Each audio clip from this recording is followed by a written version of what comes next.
एक बड़ी मीटिंग आने वाले 16 सितंबर के आसपास होने वाली है और इसके लिए भारत के विदेश मंत्री जल्द ही तजाकिस्तान का दौरा करने वाले हैं।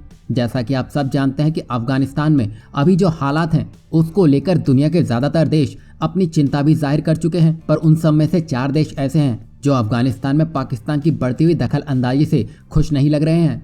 भारत, तजाकिस्तान, ईरान और रशिया ये जानते हैं कि अगर पाकिस्तान अफगानिस्तान में है तो आतंकवाद हर उस देश तक पहुंचेगा जो उससे जुड़ा हुआ है, और जाहिर सी बात है ये 4 देश इसे भली भांति जानते हैं और इसी की काट निकालने के लिए भारत के विदेश मंत्री तजाकिस्तान का दौरा करेंगे और एससीओ मीटिंग में इन तीनों ही देशों के खास नेताओं से मुलाकात भी करेंगे। अब ये जो मीटिंग होने वाली है वो अहम इसलिए भी है क्योंकि यहाँ भारत जिस इरादे से आगे बढ़ रहा है वो ये बताता है कि भारत पाकिस्तान को अफगानिस्तान में बिल्कुल भी बर्दाश्त करने के मूड में नहीं है। इसी वजह से यहाँ भारत इन तीनों देशों को साफ कर देगा कि भारत का आगे का प्लान क्या है। वहीं इसी बीच मिडिल ईस्ट के एक वरिष्ठ अधिकारी ने कहा है कि अफगानिस्तान को लेकर अगर संघर्ष बढ़ता है तो एक और चीन पाकिस्तान होंगे तो दूसरी ओर रूस, ईरान, भारत और तजाकिस्तान जैसे देश होंगे। एक्सपर्ट्स के मुताबिक अब अमेरिका इस संघर्ष का हिस्सा नहीं होगा। काबुल पर तालिबान के कब्जे के बाद से चीन और पाकिस्तान अफगानिस्तान में सबसे आगे नजर आ रहे हैं। पाकिस्तानी खुफिया एजेंसी आईएसआई लंबे वक्त से तालिबान को हर तरह से सहयोग कर रही है और चीन की नजर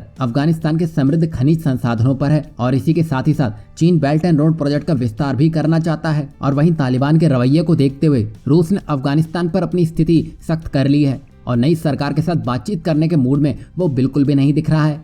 रूस ने तालिबान सरकार के उद्घाटन समारोह में भी भाग लेने से इनकार कर दिया है। और वहीं हाल ही में भारत में रूसी राजदूत निकोलाई कुदाशेव ने कहा था कि क्षेत्रीय सुरक्षा पर संयुक्त चिंताएं रूस और भारत को एक साथ लाती हैं। अफगानिस्तान के मसले को लेकर रूस और भारत के टॉप अधिकारी लगातार बातचीत कर रहे हैं। इसी के साथ ही शिया बहुल ईरान के तालिबान से संबंध मधुर नहीं है। ईरान ने पंजशीर घाटी में तालिबान की कार्रवाई को लेकर कड़ी निंदा भी की है। इससे पहले ईरान ने अंतरिम अफगानिस्तान सरकार को गैर समावेशी बताया था और इन्हीं सब के बीच अफगानिस्तान के हालात को लेकर भारत और ईरान अब नजदीक आते हुए दिखाई दे रहे हैं। ईरान के विदेश मंत्री हुसैन सितंबर के आखिरी तक भारत का दौरा कर सकते हैं। ये यहाँ पर साफ बताता है कि अभी कुछ बड़ा होने को है। यहाँ हम आपको बता दें कि ना ही भारत और ना ही कोई और देश अपने बॉर्डर के पास अस्थिर अफगानिस्तान देखना चाहता है। इसे लेकर भारत के साथ कई देश बातचीत भी कर रहे हैं। वहीं तजाकिस्तान ने भी अपना स्टैंड अफगानिस्तान और पाकिस्तान को लेकर साफ कर दिया है और यहाँ भारत एससीओ मीटिंग में नॉर्दर्न अलायंस को लेकर भी अपने पासे खोल सकता है,